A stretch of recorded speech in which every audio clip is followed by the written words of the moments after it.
Yes, thank you for the introduction. I want to talk about, the subject we were handed was Control-Alt-Delete. What I did is I flipped it in true sort of a hip-hop tradition to mean Control-Alt and repeat. And what that's going to mean ultimately is sort of going back in time, repeating things that our ancestors and elders, taught us centuries back and decades back, and tapping into that reservoir of information. So in my humble opinion, being forward-thinking is being backward-looking. Now, I've been called, I've been a broadcaster, certainly worked in television for a number of years, and I work out of the Harbourfront Centre, Canada Centre of Contemporary Culture. But some journalists have called me, like a futurist, and a futurist, basically what that means, it has nothing to do really with predicting the future, So, I'm not a soothsayer, I'm not an oracle, I'm not here to, I'm not a fortune teller, not here to, read tea leaves, or read your palms, or tarot cards. Essentially, what I do is I talk about current trends that help to identify different forces of change. So, as far as the future, I like to say I like to take you back to the future. Now, I'll tell you a little, the 20-second version of this story. I was hanging out with my daughter. The book that just came out this week is called Fatherhood 4.0, and it's about positive parenting. And I was hanging out on Queen Street, West Downtown, in downtown Toronto. And so my daughter, she's looking at these shoes at this shoe retailer. It's called Get Outside. And she sees all these shoes, Converse Chuck Taylors, some of the students here might be familiar with.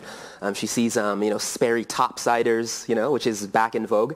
And, I'm kind of going, I look at my daughter and I go, this is stuff that, I wore back in the 80s, And she goes, Dad, no, you didn't, these shoes are so 2010, And I was like, no, these are so 1984. So that was kind of a wake-up call, how it was my aha moment as to how things move in cycles and how originality is sort of, it's overrated, So when we look at some new concept, new hat, new clothing line, new themes and fashion, it's stuff that's a lot of times, more often times than not, been done already, and then you're just sort of remixing it, retooling it. Now, as far as hipster culture, this is something that sort of tends to dominate now the pop culture landscape. So you know what that means, young people, many of your ilk wearing tight jeans, certainly, growing beards, listening to a lot of Vampire Weekend, MIA. So if we want to see, there have been some essays that pop culture critics have written about the death of, hipster culture. It's out of vogue now. And I try to implore, students to sort of look back to see where the new hipster culture is going. There was an essay I read when I went to York hundreds of years ago by this guy, Norman Mailer. And it was written in 1957, and it was called, The White Negro. And it was about the whole hipster experience. Looking, again, forward-thinking is backward-looking. All of the answers are in that essay as to where hipster culture is going. Same thing when we look at, I think a lot of you all are into, certainly Facebook, Twitter. I know some of you are tweeting some of the results of this TEDxYork. And I like to say that conspiracy theorists, I think they're having a bit of a field day, when it comes to the whole thing. There's a book I read George Orwell, 1984, and it sort of spoke about how privacy is non-existent, and how the workplace is going to be automation, human beings, robots, humanoids. When I called CIBC the other day, I couldn't get through to a live body. Again, forward-thinking is backward-looking. Read some of the essays in George Orwell 1984, which was written in 1949, 60-odd plus years ago, and you'll see a lot of you'll get some keen insight onto where the Facebook and Twitter culture is going. Now, like most Canadians, we have this thing, my parents came here from Jamaica in the early 70s, and they kind of told me that in Canada we have this holy trinity, things that get massive amounts of supports. That is beer, hockey, and rock and roll. What I'm going to do quickly is I'm going to take the latter of these three of this holy trinity. I'm going to take the rock and roll part and add hip hop and fatherhood to my presentation, the rest of my presentation. Now, as far as inventing original concepts, people saying, yeah, it's new, it's cutting edge, it's progressive, but maybe it might not really be if you're a student of history. I invented this, or thought I did, this concept about Fatherhood 4.0. And it's a concept that was invented to help us, differentiate between, what is a good dad, what is a dud, and what is a dude. And included in that is certainly digital dad. I'm a father of an 11 and 4-year-old, so the digital lifestyle I'm fully entrenched in, and being a digital dad, being a hip-hop pop, I'm a hip-hop generationer, things are definitely different now versus my parents' time. Now, I like to say that, when we talk about fatherhood over generations and centuries, anybody that claims to have mastered, across cultures, the art of fatherhood, I think is either lying or delusional.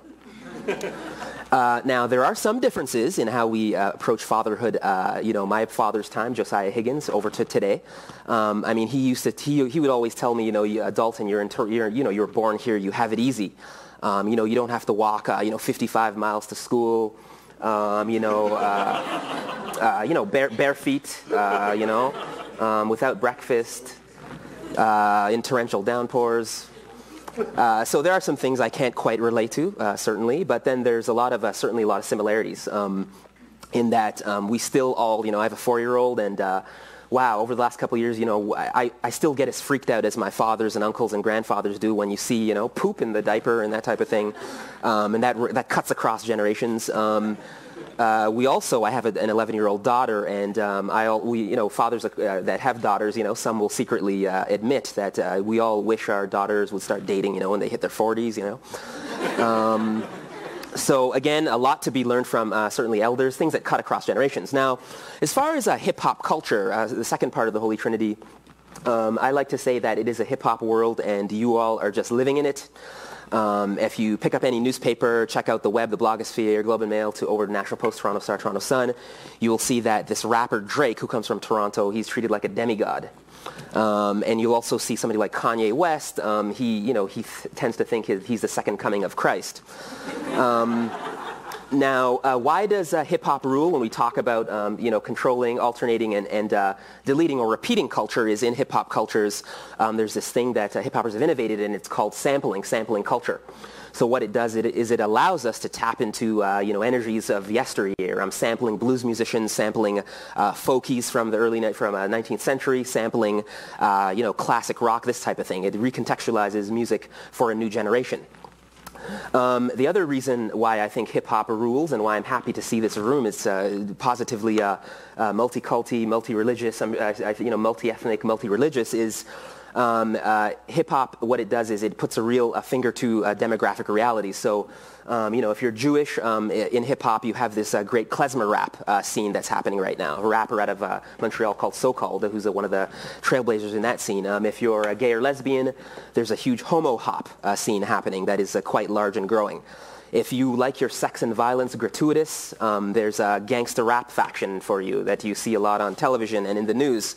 And if you are, like a total geek and hip-hop seems altogether too cool to comprehend, there's this nerdcore rap movement that is it's growing. So just Google nerdcore and you'll see what I'm talking about. Now, when we talk about some of the phenomenon around, I've been one of the vocal, outspoken, when we talk about the history of certainly co-optation of culture with some African American invented art forms, like rock and roll, the blues, and certainly hip hop. What I see happening is we're repeating a lot of things that I don't necessarily agree with. So when you look at certainly when I look at hip hop now, and Eminem, he's been sort of hailed many times over by pop culture pundits and journalists as being sort of the king of rap and a king of hip hop. He still to this day has the fastest selling album, which is called Marshall Mathers, his debut. And also, when we talk about culture and black culture, the Beastie Boys, they have that was the first album to top the Billboard charts. So when we look at the history of how we sort of reverse history, control alt delete, what you find is when you look at something like even the history of rock and roll, it's something we all need to be thinking about. I presented a forum at the Harborfront Center, and it was called Bad Brains, and it was talking about basically black people and people of color from racialized groups and their involvement in rock and roll music. Now, because some of the, the delete part of this equation, a lot of African American histories have been wiped out. So when you look at something like rock and roll, when people think rock and roll, they think of this sort of caricature, of shaggy-haired Caucasian guy, doing air guitar, this type of thing. When the African Americans invented rock and roll. So rock and roll, before it was called rock and roll, it was called race music. And you had, the folks that, Elvis Presley, who was hailed as the king of rock and roll, he essentially mimicked, appropriated, and aped the performance styles and dance gyrations, when he's dancing around on stage of African-American inventors of the craft. So you have somebody like Little Richard, who people think, they think he's nutso when he comes out and says, hey, I'm the real king of rock and roll, right? You have other folks like certainly Chuck Berry and Bo Diddley. So when you see rockers jumping around like that, and these are some of the trailblazers, the innovators, the inventors of the art form. But to this day, Elvis is hailed as the king of rock and roll.